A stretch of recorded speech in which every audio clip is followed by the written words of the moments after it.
All right, everybody, we got a lot to talk about today. Tez Walker is trying to find his way onto the field for UNC season opener, but will the NCAA stop him? We'll talk about that on today's show, as well as another team, SMU. Could they be joining the ACC? Conversations are happening, but no deals have been done just yet. But, it's craziness. Things could change. You are Locked On ACC, your daily podcast on the Atlantic Coast Conference. Part of the Locked On Podcast Network, your team every day.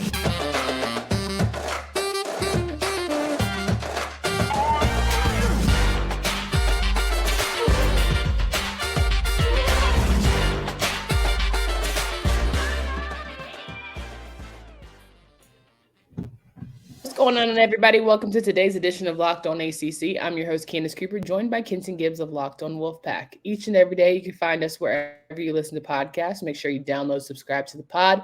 Please hit us up on YouTube, follow our page, leave a comment like you know you love to do, and make sure that you talk to us because we certainly talk back. We always appreciate having you guys here with us, and more importantly than that, we appreciate our friends at FanDuel. Make every moment more. Right now, when you bet on Super Bowl winner, you can get bonus bets every time they win the regular season. Go to FanDuel.com/lockedon for more details. Kenton, how you feeling?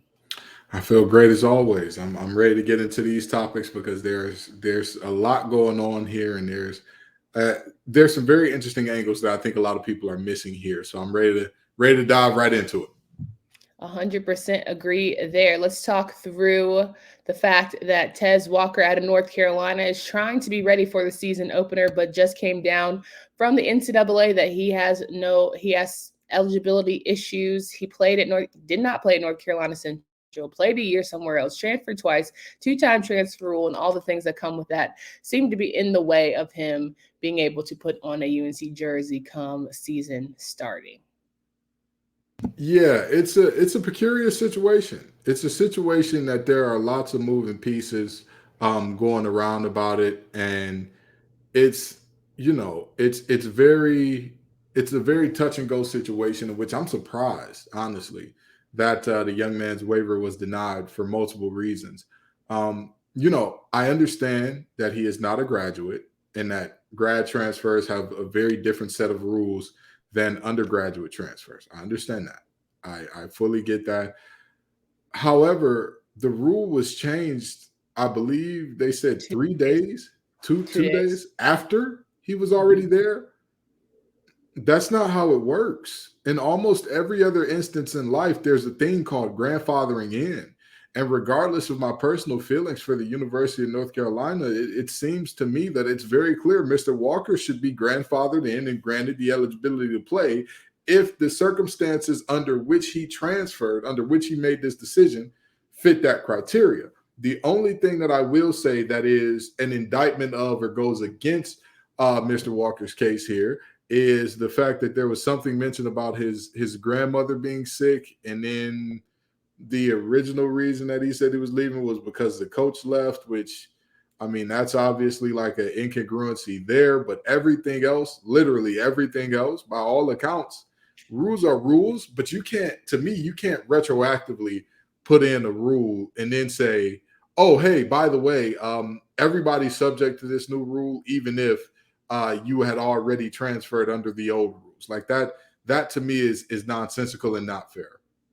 Well, I also think, whether it's the coach or the grandmother, there's obviously a reason he wants to leave, and that's his right, and that's his prerogative. And there shouldn't be like, oh, well, you didn't leave for the right reasons, or you stayed for the wrong, like whatever that is. The reality of the situation is the rules are the rules, and the NCAA has never been under more scrutiny about what they want to be as an entity. The NCAA has never been challenged quite like they have been in recent years with all this recent weeks with all this realignment and new deals and all that stuff. So if there was ever a time for them to just lay the hell low, this is that season.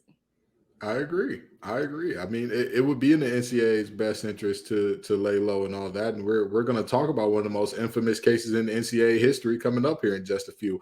But with that being said, I get it. I get that rules are rules and all that. And trust me, I am one of those people that had he transferred 2 days after the rule was changed, then I would be like, hey, that's on you, player. The rules were the rules. You should have looked that up before you left. it's an unfortunate situation, and I'm sure that you already had your intent to transfer already stated, which would have created an awkward situation for you at Kent State, but he transferred before. Like, that's just the reality. He transferred before. Now, if I am incorrect on that information and he transferred after, or this rule was already in place before he had transferred, I'm with you. I get it. Hey, Mr. Walker, go ahead and sit down, brother. Go ahead and, be the best scout team player you can be. Get the guys ready for Saturdays and Thursdays, whenever else y'all play. But if he transferred before the rule was changed, he transferred before the rule was changed. He got in the door. He got in the door, and that's just something you got to live with, NCAA. I don't care whether you like the man, love the man, like the program, hate the program, however you feel. Because then it becomes a matter of, well, what rules are subject to change and which rules aren't? And of the rules that are subject to change, how many players, how many coaches, how many admins, how many whoever could be immediately impacted by, oh, well, hey, we know that we said that your staff could hold, as many as you could pay for, but now there's a mandate that the staff can only be 25 people. So y'all have to get the staff down to 25 now. That doesn't make sense. Sure. And I think that's one of the bigger issues in terms of exposing the NCAA. Jay Billis is really good for, talking about the inconsistencies of what, the big board of governors or, whatever they like to call themselves is the big brass. But who is also good at making sure people know about themselves? And that is the Mac Brown. He is going to set up the scene to make them feel crazy, make them look crazy, make them sound crazy, make the whole situation seem absurd. And he is going to state his case. We saw how he was complaining about North Carolina's schedule. Can you only imagine how he's going to complain about Drake May not having his potential top target going into the year? And that sets it up for North Carolina, if they don't have a good season, to be like, well, we lost Tez in the first. He never got a chance to play, and we were trying to build that, blah, blah. And listen, excuses are the foundation of a house that is set to fall, of course. But you've got one person who knows how to sell snow to an Eskimo, and that is Mac Brown. So if there is ever a coach to help him get himself in a better situation, I would say Mac can certainly have this man playing come season opening game day. Yeah, and one more thing. I noticed a lot of people comparing him to Bradley Rosner, who transferred into NC State, and everybody's like, oh, he's on his 8th year of college football and his 3rd team as well. Two major differences. I've already stated there's a difference between graduate transfers and undergrad transfer. There is a pretty big deal surrounding getting your degree, whether or not you got your degree. Second of all, Mr. Rosner spent his first 2 years at a junior college. When you spend time at a junior college, you have different rules in terms of what counts as transferring and all that good stuff going forward. So please, I know this. If I get up to the pearly gates and God denies me, I'm gonna look down, I'm gonna look up, and I'm gonna say, brother, I helped out UNC. I supported their cause. That's the greatest thing that you could ever ask me to do. Okay. Other than that, probably say something nice about a King Crusader, but that's about it. So with this being said, I'm on your side. I'm on your side in this matter. I am very much so on the side of Tez should be playing upon looking into the rules further and seeing that the rule was changed after he had transferred. But stop bringing up cases that aren't the same. Don't bring up JT Daniels. It's not the same. He has a degree.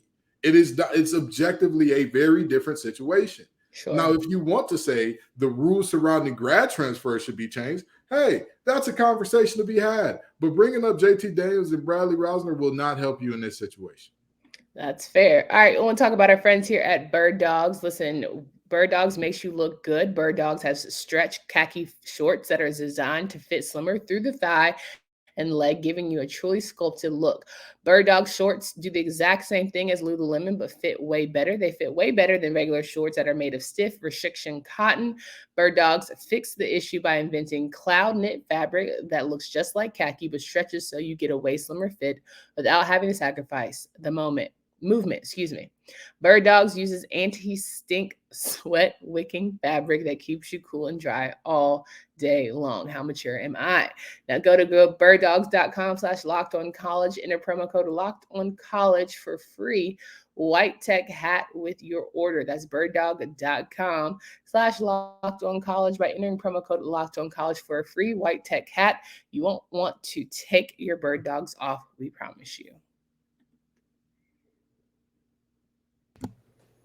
We're rocking and rolling with Kenton Gibbs. We're talking through all the changes that are happening, not only for North Carolina, but the rest of the ACC, as we know that most of the ADs and the presidents and all the like have still been meeting and having conversations and conference calls and where can we get some more money. And now we talked about Cal and Stanford yesterday and how they could potentially join the league. There's a no deal set. I think there still remains a lot of challenges of trying to bring two West Coast teams to the East Coast in terms of scheduling, in terms of all the like, not only for football's sake, but really for all the other non-revenue sports sake. It just seems astronomically challenging.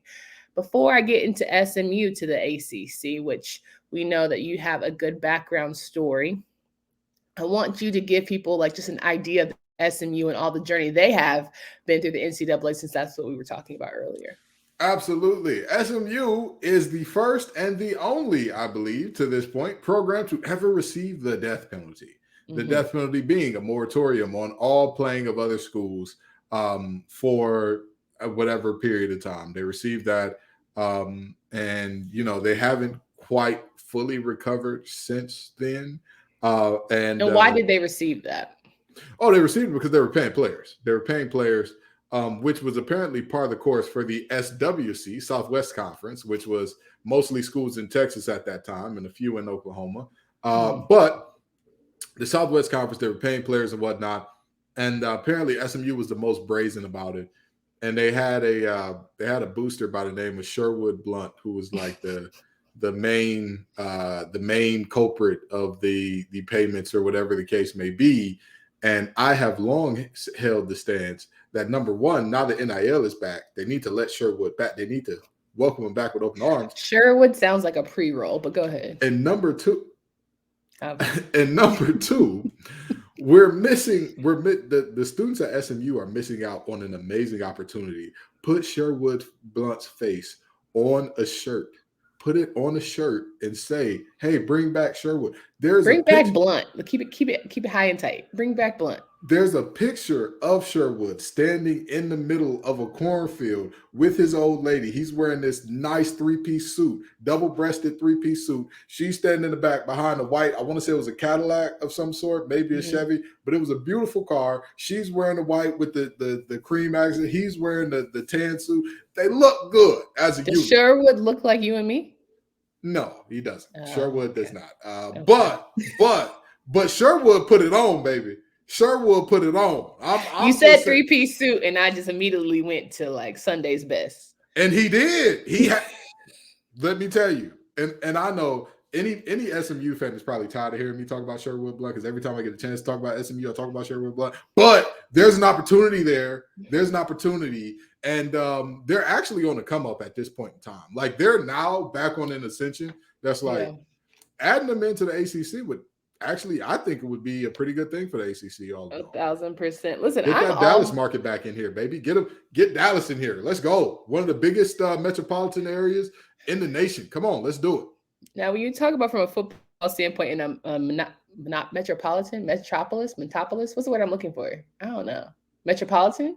Are you talking about the Dallas metropolitan area? Maybe. I don't know. I was like trying to combine market and metropolitan in one. Yeah, you don't combine those two words. A metropolitan area is a market, but you don't combine the two. I'm pretty. So I was thinking, the Dallas money is different. Texas money is different. Yeah. And if you want to crack open that and especially appease that area, and especially in terms of SEC and competing and just trying to get yourself a good little share, and people will tune in and help elevate SMU to the ACC, great. You also want to talk about basketball. Cool. They'll do you, just good enough. They might not be the best programs in the world, but they certainly will shake the table. So I think that's another reason to turn your head that way. But Texas, having a school in Texas would be critical for the ACC. I know it doesn't jump off the page for many because it's SMU, but if you really knew the history of it, you can understand why there's a lot of money to be invested, a lot of good, strong, like it gives Miami vibes to me. Like there's wealth there.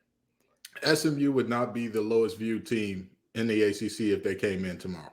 Yeah, right. There are multiple teams with a current lower viewership than them in terms of football. And basketball-wise, I mean, listen, y'all know another thing that many people don't know about my love for SMU is their head coach for basketball. Well, he's not their head coach anymore because some recruiting violations and whatnot. Who would have thunk it, right? SMU with recruiting violations. But anyway, Larry Brown, head coach of there, was also the head coach of the Pistons when they won the championship during my lifetime. So, North Carolina man himself. Yeah. Anyway, Larry Brown is my guy. Tying it to the ACC, Got the Pistons a championship, had SMU rolling well, but even since then, they haven't exactly bounced back to where they were under Larry Brown, but they're recovering basketball wise as well. So, I think that this would be a in the words of DJ Khaled, it looks like a great opportunity. That's what it looks like. DJ Khaled said that? Yeah, he did. Right. Well, of all the schools we have to travel, this has made the most sense of the ones that we're trying to go after. We talk about the West Virginias of the world, the UConns of the world, the SMUs of the world. All right, ACC, I'm picking up what you're putting down. Talk about Cal, Stanford. I'm not picking up what you're putting down. I think that, I'm not saying that like I'm Nostradamus or anything like that, but I mean, I very much so was on the board for we needed to get UCF like immediately. Who's Nostradamus? I believe that was a soothsayer that could see the future or something along those lines. It was a what? A sous chef? A soothsayer. Oh. Soothsayer. Anywho. Is that anime? Okay. No, it's not. It's not anime. It's wow. Anywho. I'm not clairvoyant by any stretch of the imagination. Let's just say that. Let's help you out. I'm not that so Raven. That's not me, not Raven Baxter here. So it's not the future I can see, but I predicted that UCF was going to be in a Power 5 conference and that we should be the ones to scoop them up since where are they located? Along the Atlantic coast. And we missed. We did not get that accomplished. The Big 12 scooped them up and we live. But since they took one out of our territory, we'll take one out of theirs. I'm trying to tell you. Fish out of their territory. Amazing opportunities, SpongeBob vibes. Okay, so I want to bring up something to you because Chip Kelly jumped out the frame a little bit, but I want to see if you feel the vibes of what he had to say. Notre Dame is an independent school, independent in football, but they're in a conference for everything else. Why aren't we all independent for football? Take the 64 teams in Power 5 and make that one division. Take the 64 teams in Group of 5, make that another division. We play for a championship. They play for a championship, and no one else gets affected. Our sport is different than everybody else. We only play once a week. Travel's not a big deal for football, but it is a big deal for other sports. I ain't gonna hold you. I personally feel like this is a good point. That's where this is headed. Where this is headed. This consolidation, that's where this is headed. There's only going to be, but not only will it. Okay, so let me say this. I was a proponent when the conference realignment talk started of I can see where this is going. Not that I agree with it, not that I like it, not that I dislike it. Honestly, I think it's neutral in its creation, but I very strongly believe that at some point in time, football and basketball, or maybe just football, was going to become a separate entity from the NCAA as a whole. Because the NCAA has all these rules and regulations that, with all due respect, football has too much money to respect. And then the way that America does all of our systems, if you have enough money, you will figure it out. You will find a way, make a new system altogether. If you generate enough revenue. That's what football has done for the last decade or so. The original creator of the phrase student athlete talked about, before he passed, he talked about how the NCAA is no longer a corner office in one building with one file cabinet worth of things to keep up with for a few schools. Yeah. This is now a multi-billion dollar business. We're talking big business here. We're not talking small potatoes like it was back when they used the term student athlete to deny a young man who just suffered a severe brain injury workers' compensation. This is not that. By the way, what a terrible way for the phrase student athlete to be created. But this and that. And so, do I think that this is a good idea or that it's right? I see the vision. I get the point behind it. I'm not against it. I'm not super rah-rah for it, but I think it's an inevitability at this point. Right. Now, the tiered system about Power 5, Group of 5, I'd like to see some relegation, baby. If you're last place, if you're one of the bottom 10 teams in the Group of 5 or Power 5, you get tossed down to the Group of 5. You're top 10 in the Group of 5, you get tossed up to the Power 5. Let's make some magic. I want it to get nasty and ugly, and everybody wants to avoid that 3-win season. Yeah, 1,000%. Look, I'm here for whatever can make sense for football, whatever can make sense for non-revenue sports. All of this realignment, misalignment things are really messing up people beyond just the ones who play on the turf. And I just would really, really like some sort of like, hey, okay, we get it. Football is in a life of its own. It's a beast of its own. It deserves its own thing. Maybe it'll calm down some noise in terms of ACC schools that we currently have that are crying foul. Like, nobody's over here saying, yes, we need to build better infrastructure for the volleyball courts, right? Like nobody's saying we need better tennis courts. Nobody's saying we need swimming pools. Brett Favre saying that. No, I'm just joking. I'm joking. Nobody says we need new swimming pools. Like everyone's just talking about the arms race that is for football. So if we can make that its own beast, cool. But let's figure out ways to separate itself so we can stop, hurting our current non-revenue and like less revenue sports. Yeah, I agree. I agree with that, because if that were the case and if that were to happen, I know that there would be some like not necessarily friendly feelings or behavior and some wounds would need to be healed. But the way that things were aligned geographically before, it makes a ton of sense. It makes a ton of sense. So yeah, I guess the biggest question though, Kenton, how do you go back? How do you renege to all these new conference realignments, right? Like you've been janky. Here's what you do. You just have to say, hey, listen, we got kicked to the side by football. And so High School Musical style, we're all in this together, because that's your only hope. That's the reality of this is very simple, right? If football were to break off into a separate entity from the NCAA altogether, the rest of these programs would cease to exist without finding a way to like still demand a certain amount of football's revenue. And that's just a fact. That's just a stone cold truth. They're still tied to their universities. Right. So and that's my have point. To be. Okay. Yeah. There still should be revenue given to keep these sports alive. So the revenue from the TV deal, because that's what we're all here for, right? That's what the realignment is about. It's about the TV deal. TV deal money goes to the university. The TV deal money is not for water polo. Like, that's just not, I'm sorry to tell you. Water polo goes on ESPN 8 The Ocho, okay? And so, with that being said, the TV deal money goes to the university. The university then has to choose how to distribute that money. Here's the problem. There's going to be some coaches and some administrators for football that are like, hey, why is so much of the money leaving for football? There needs to be a definitive split of like, hey, X amount has to go to these other sports. We understand that y'all drove this, y'all got this big deal and all this that's separate from the NCAA and your thing, great. There has to be a certain amount that has to be dedicated to these other sports because they won't exist without it. Like, I know y'all don't care, but like women's sports is going to be greatly impacted, Title IX or otherwise. Like if we don't actually invest money, we can cry, growth of the game and all these things, but if there's not funding for the game, it falls on deaf ears. Absolutely. And that's my point. And not just that. There are. Okay. Are we going to have GoFundMes to keep Caitlin Clark's program alive? Like it seems crazy.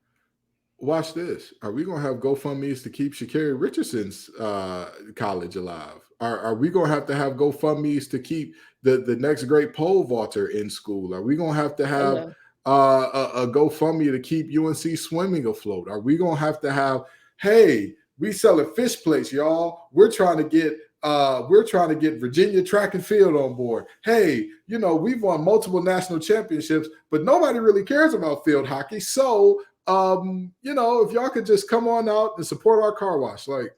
North Carolina is one of the few schools that actually has endowment programs to where football is not directly tied to, like, that's how they keep their lights on type of time. So there are plenty of schools that have those sorts of programs that keep scholarships in place and keep people participating in these non-revenue sports. But eventually, if you we're going to put all our money and our eggs into this thing we like to call on the gridiron, it's going to be very challenging because ACC prides itself on 28 sports.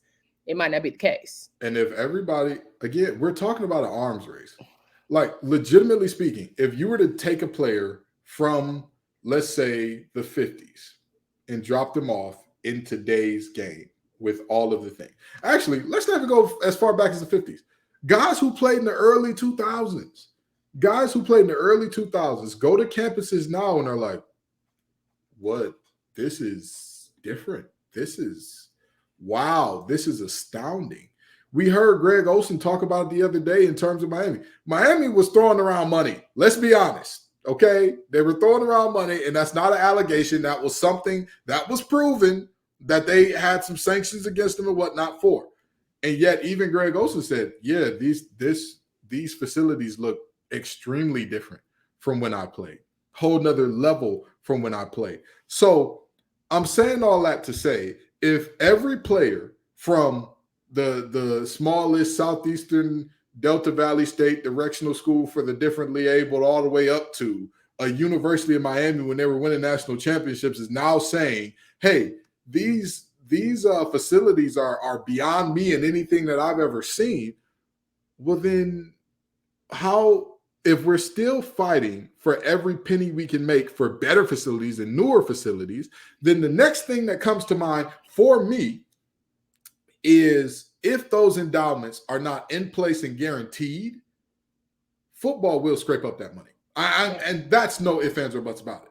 If those endowments are not guaranteed, hey, we have this amount locked down, we have this percentage locked down to go to lacrosse, to go to golf, to go to tennis, to go to basketball, to go to all of the things, then what we're going to see is these football teams saying, no, we made the money. We're going to take the money. Nobody's here to see golf. Ain't nobody here to see you, Otis. And they're going to take the bag and run with it.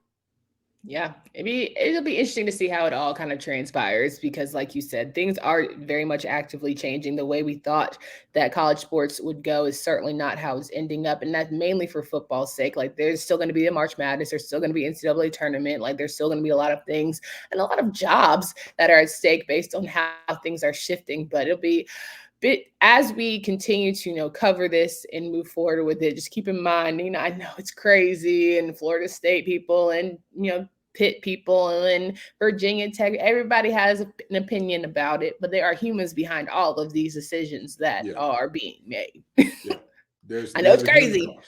There is a human cost. There are casualties at stake here. So as the Pac-12, disseminates, there are people that have lost jobs and will lose jobs and don't have opportunities now to be a part of that conference. So we all kick and giggle. Like, I can't do it in the same way, same vein. Just can't. Yeah. While I often lament the Pac-12 turning into a 4-pack, there is a very real reality that a lot of people lost their jobs. A lot of people, they don't know what the next step is, how they're going to keep the lights on, etc. So that is something that's very real that needs to be acknowledged there. Again, I'm not mad at Chip Kelly's statements. Not like rah, we need to do that. Not really against it. It's more so of an inevitability at this point. It's like we're marching towards that. Whether we want to acknowledge it or not, we're marching towards it. And I don't think there's any way to stop it because this conference realignment with the Big Ten forming a giant U across the nation, or a V rather, from you go up in terms of the Pacific Northwest, Oregon and Washington. You go down to Southern California, USC, UCLA. You go across all the way spanning through up at Rutgers. Like, there's big ass triangle. There's no way that you can, kind of look at that and say we're not headed towards football becoming something different, because football was the driver for that. Football revenue, football TV deal was the driver for that. So we're not, and let me actually say this, we're not marching towards it. We're sprinting towards it. It's just a matter of time. And I think it would take, it won't be long until we see this separate football only entity arise in the conference. This is coming to us about as fast as a folding chair. All right, guys, we are going to end this episode today with some highlights towards the next season. This upcoming season. We'll talk through season openers. We'll talk through how we're rolling out contents, and make sure that you check that out, throughout the rest of the week, and any updates that we have on Tez Walker and any updates we have on realignment news. We'll be sure to drop that in here for you. But we got to go for now. For Candace Cooper and Kenton Gibbs. Until next time.